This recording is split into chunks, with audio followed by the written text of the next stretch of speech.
اعوذ باللہ من الشیطان الرجیم بسم اللہ الرحمن الرحیم رحمٰن جل شانہ صلی اللہ علیہ وآلہ وسلم۔ السلام علیکم ورحمۃ اللہ وبرکاتہ۔ یہ اب ہم آیت نمبر 21 سورہ البقرہ میں انٹر ہو رہے ہیں۔ اس میں شان کلام تھوڑا سا اللہ کا اپنی ذات کی طرف ہے، انسانوں کو مخاطب کر کے اللہ کی ربوبیت کی طرف، اللہ کی عبادت کی طرف، عبادات اور اس کی طرف، اللہ انسان کی عبادات کی طرف موڑا جا رہا ہے، چلا گیا۔ پہلے شروع میں ہم نے ان لوگوں کے بارے میں پڑھا جو متقین تھے، جو اللہ کے وہ لوگ تھے جو اللہ کی باتوں کو ماننے والے اور اللہ کی عبادت کرنے والے اور اللہ کی خوشنودی حاصل کرنے والے لوگ تھے۔ پھر ہم نے ان لوگوں کا ذکر کیا جو منافقین ہیں، جو مشرکین ہیں، ان کا ذکر ہوا۔ پھر ابھی اس آیت سے ہم ایک اور اس میں انٹر ہو رہے ہیں کہ آیت ہے یا ایھا الناس، یا ایھا الناس اعبدوا ربکم الذی خلقکم والذین من قبلکم لعلکم تتقون۔ یا ایھا الناس، اس میں یا کو ایڈ کر کے کہ ذرا سا تنبیہ کا عنصر شامل کر کے مخاطب کیا گیا لوگوں کو، مطلب یہ تمام لوگوں کو، اس میں مومنین یا منافقین یا مسلمین یا ان کا ذکر نہیں ہے، لوگوں کو ایک کھلے پیکج میں مخاطب کیا گیا ہے۔ یا ایھا الناس، اس کے بعد یا ایھا الناس اعبدوا، عبادت کرو، ربکم، اپنے پروردگار کی، رب کم، اپنے پروردگار کی۔ اپنے پروردگار مطلب اپنائیت کا اظہار کر کے، کہ محبت کا اظہار کر کے اللہ نے اپنا تعارف دیا کہ اپنے پروردگار کی عبادت کرو، الذی، جس نے، خلقکم، خلق کیا، پیدا کیا تمہیں، مطلب پیدا کیا ایز مطلب ایک گارے سے بھی پیدا کیا، اور پھر جوڑے جوڑے بنا کر جوڑوں سے بھی پیدا کیا، مٹی سے بھی پیدا کیا، پانی کے قطرے سے بھی پیدا کیا، ازل میں بھی پیدا کیا، ابد میں بھی اور بعد میں بھی پیدا کرنے والا خالق ہے۔ خالق بہت وسیع معنوں میں آتا ہے۔ والذین، اور ان کو جو، من، سے، قبلکم، قبل، پہلے، جو آپ سے پہلے تھے، ان کو بھی، مطلب آپ ان کو بھی جو تم ہو اور تم سے پہلوں کو بھی، جن کو مخاطب کیا وہ بھی، اور جو قبلکم، جو تم سے پہلے تھے، لعلکم، تاکہ تم، تتقون، تتقون جو ہے یہ وقایا سے نکلا ہے، اس کا مطلب ہے بچنا۔ تتقون کا جو روٹ ہے وہ وقایا ہے، وقایا کا مطلب ہے بچنا۔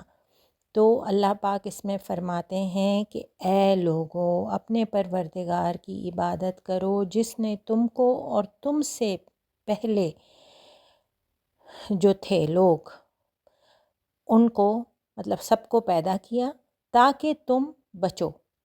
اب اس کا آپ ایک پیکج کو لینا، اس آیت کو، اب ہم جب روٹین میں قرآن پڑھتے ہیں، میں بھی ایسے، جب ہم روٹین میں پڑھتے ہیں تو ہم بڑا بلائنڈلی بڑی ساری چیزوں پر سے گزر جاتے ہیں، لیکن جب ہم ایک ایک ورڈ پہ غور کرتے ہیں تو ہم اللہ کی ایک تو ہمیں اللہ کے اس کلام کی عظمت کا احساس ہوتا ہے کہ اللہ کس طرح لفظ استعمال کرتے ہیں، کہاں پہ، جہاں پہ اگر شاید وہ لفظ نہ ہو تو اس آیت کا بالکل کانٹیکسٹ چینج ہو سکتا ہے۔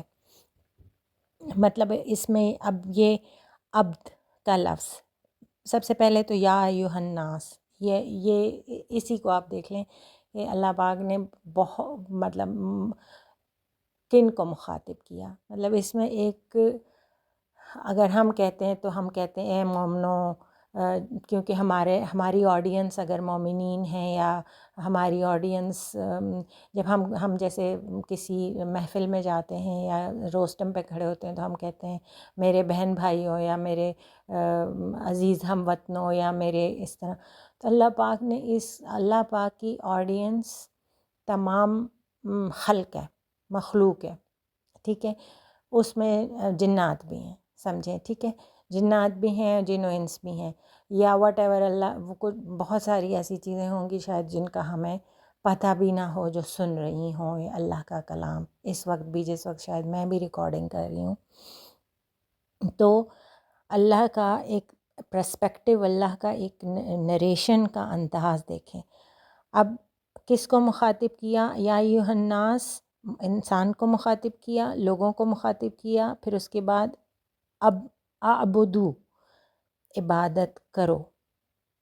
اب اعبدو میں بھی ایک پورا مطلب عبادت کا مطلب ایک کانسیپٹ ہے نا، جو اللہ نے جب سے کائنات بنی ہے، اب فرشتے اللہ کی عبادت میں ہمہ وقت ہیں، ٹھیک ہے. انسانوں کو وہی چیز بتائی جا رہی ہے، لیکن اس میں عبدیت، اس عبد میں عبادت سے زیادہ عبدیت کا عنصر شامل ہے. عبادت کے لیے تو دیکھیں اللہ کے فرشتے بھی بہت ہیں، اور اللہ کی باقی مخلوقات، مطلب ایون زمین، آسمان، پہاڑ، چاند، ستارے، سورج، ہر چیز اللہ کے ذکر اور عبادت میں مشغول ہے. آپ کبھی غور کریں نا، آپ ان چیزوں پر کہ جن کا ہم سوچ بھی نہیں سکتے کہ یہ بھی جاندار ہیں، کہ جب احد کے پہاڑ پہ نبی پاک صلی اللہ علیہ وسلم نے تشریف لے گئے، تو نبی پاک صلی اللہ علیہ وسلم وہ جب لرزنے لگی تو نبی پاک صلی اللہ علیہ وسلم نے اس کو بھی جب حکم دیا تو وہ بھی ٹھہر گئی. مطلب ہم جن چیزوں کو بے وقت، یا بے وقت تو نہیں، لیکن ہم سمجھتے ہیں کہ یہ بے جان ہے، یا یہ پتھر ہے، یا یہ پہاڑ ہے، ہر چیز اللہ کی تسبیح میں مشغول ہے. اور یہ قرآن کی آیات سے انشاءاللہ ہم آگے جا کے پڑھیں گے کہ کس طرح یہ کڑکتی بجلیاں بھی ذکر کر رہی ہیں، اور کس طرح کی مخلوقات جو ہیں اللہ کے ذکر میں مشغول ہیں. تو اچھا، اب عبد کا اعبدو، عبادت کرو، لیکن اعبدو عبدیت کا بھی، اس کا ایک عبدیت کیا ہے اس کو سمجھنے کی ضرورت ہے. عبدیت بیسیکلی سرنڈر ہے، اللہ کے سامنے سرنڈر ہے. سرنڈر صرف سجدے میں گر جانا نہیں ہے، سرنڈر ان احکامات کو ماننا ہے جو اللہ پاک اس قرآن پاک میں ہمیں بار بار اب تنبیہ کریں گے. ہم آگے جا کے پڑھیں گے انشاءاللہ، اس کو کلیئر کریں گے. اگر ہم ایک ایک آیت پہ میں شروع ہو جاؤں تو شاید گھنٹوں بھی کم ہیں نریٹ کرنے کے لیے. لیکن عبدیت بیسیکلی سرنڈر ہے، اللہ کے احکامات کو ماننا ہے، اللہ کی رضا میں راضی رہنا ہے، اللہ نے جو دیا اس پہ شکر کرنا ہے، اللہ نے جو نہ دیا اس پہ صبر کرنا ہے. سرنڈر اب ایک عام مومن مسلمان کا صبر، پھر ایک متقی کا صبر، ایک صالح بندے کا صبر، ایک ولی اللہ کے دوست کا صبر، سب کے صبر مختلف ہیں، سب کے شکر مختلف ہیں. وہ مختلف اس لیے ہیں کیونکہ ان کے اعمال اور ان کے توکل اور ان کے ایمان پر منحصر ہے. لیکن اللہ نے یہ پیغام عبدیت کا تمام امت کو، تمام دنیا کو، تمام بندوں کو یہ کمانڈمنٹ دی کہ میرے عبادت گزار اور میرے عبد بن جاؤ. عبد بننے کے لیے صرف عبادت نہیں بلکہ کمپلیٹ سرنڈر ہے. پھر انشاءاللہ آگے جا کے اس کو اور بھی کریں گے کلیریفائی انشاءاللہ. پھر کس کی کرو؟ ربکم. اب رب کی ڈیفینیشن شروع میں نے آپ کو ایکسپلین کیا کہ اللہ رب کون ہوتا ہے؟ پالنے والا ہوتا ہے. اب آگے اللہ اس میں اپنے پالنے کا بھی مینشن کر رہے ہیں کہ ربکم، ہم نے اپنے پالنے والے کا، الذی، اس پالنے والے کا جس نے تمہیں خلق بھی کیا. خلق کیا ہے؟ خلق ہے عدم سے بھی وجود میں لانے والا، اور پھر دوبارہ سے جوڑوں میں سے بھی پیدا کرنے والا، اور مٹی سے بھی پیدا کرنے والا، اور پانی کے قطرے سے بھی پیدا کرنے والا. خالق، کہ اس خالق کی، اس پروردگار کی جس نے جو ہمارا پالنے والا بھی ہے اور پیدا کرنے والا بھی ہے، بنانے والا بھی ہے، اس کی کیا کرو؟ عبدیت کرو. والذین، اور ان کو جو، مطلب تم بھی کرو، جو تم ہو، جو سن رہے ہو، جو اس وقت میں ہو، موجود ہو، اور تم سے پہلے والے جو تھے وہ بھی، ان کے لیے بھی ہے، اور ظاہر ہے جو موجود ہو اور جو آنے والے ہیں سب کے لیے یہ پیغام ہے، تاکہ تم تتقون وقایا اس کا روٹ ہے، اور جو ہے اس کا مطلب ہے بچنا. تو کہ تم بچو، تاکہ تم بچو. تتقون، کس چیز سے بچو؟ اس چیز سے بچو، ہم اللہ کے عذاب سے بچو. تاکہ میں، جو اللہ پاک فرما رہے ہیں کہ میرے قہر سے، یا میرے عذاب سے، یا میرے غضب سے، روز جزا سے، روز قیامت سے، موت کے عذاب سے، موت کی سختی سے، پل صراط کی سختی سے، دوزخ کے عذاب سے، تاکہ ان سب چیزوں سے تم لوگ بچو. اب اتنی چھوٹی سی آیت میں اتنی بڑی کمانڈمنٹ کا حکم ہے، اور اس میں اتنے پیارے الفاظ ہیں، تو یہ میرے رب کی کتنی پیاری تخلیق ہے، کتنی پیارا ہم پہ فضل ہے، اور کتنا پیارا ہم پہ کرم ہے اللہ کا. ہم اس کے کچھ حوالہ جات قرآن و حدیث سے اب اس میں ایڈ کرتے ہیں. سورہ ذاریات میں ہے، اور میں نے جنات اور انسانوں کو صرف اس لیے پیدا کیا کہ وہ میری عبادت کریں. تو یہ آیت بھی واضح کرتی ہے کہ وہ بھی عبادت کریں، اور انسان بھی. عبادت انسان کے لیے لازم و ملزوم چیز ہے. سورہ نساء میں ہے، اور اللہ کی عبادت کرو اور اس کے ساتھ کسی کو شریک نہ ٹھہراؤ. یہ پھر مشرکین اور منافقین کے لیے اس میں ایک تنبیہ ہے، اور اللہ کی عبادت کو مطلب بتایا گیا کہ امپورٹنٹ ہے، ایکسٹریملی امپورٹنٹ چیز ہے. سورہ آل عمران میں ہے، اے ایمان والو، اللہ سے ڈرو جیسا کہ اس سے ڈرنے کا حق ہے، اور تمہیں موت نہ آئے مگر اس حال میں کہ تم مسلمان ہو. اب ڈر جو ہے اللہ پاک کا، وہ بھی ضروری ہے، کیونکہ اگر ڈر نہ ہو، انسان کو موت کا ڈر نہ ہو، انسان کو آخرت کا ڈر نہ ہو، انسان کو اللہ کے آگے سوال جواب کا ڈر نہ ہو، دوزخ کا ڈر نہ ہو، پل صراط کا ڈر نہ ہو، تو انسان تو فرعون بن جائے.